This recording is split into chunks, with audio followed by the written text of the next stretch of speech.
BJP की press conference हो रही है, आपको सीधे लिए चलते हैं। सुधांशु त्रिवेदी क्या कुछ कह रहे हैं?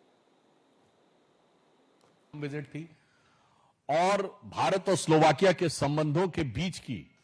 प्रगाढ़ता इस बात से स्पष्ट होती है कि उन्होंने वहां का सर्वोच्च नागरिक सम्मान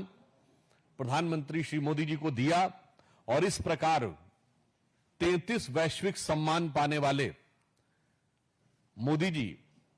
भारत के ही नहीं संभवतः विश्व के सबसे एक अलग स्थापित नेता के रूप में उभर कर आए हैं। G7 समिट जो कि आर्थिक दृष्टि से दुनिया के महत्वपूर्ण देशों की एक बहुत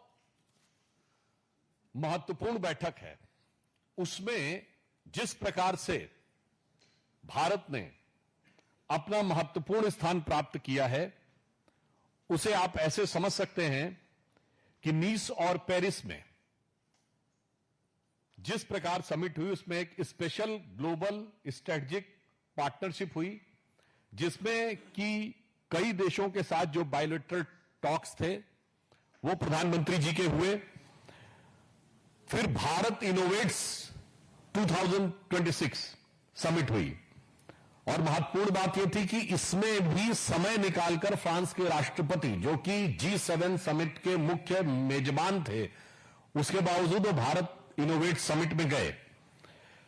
और फिर पेरिस में वीवा टेक हुआ जिसमें भारत ने इस बार महत्वपूर्ण भूमिका निभाई और इसके साथ साथ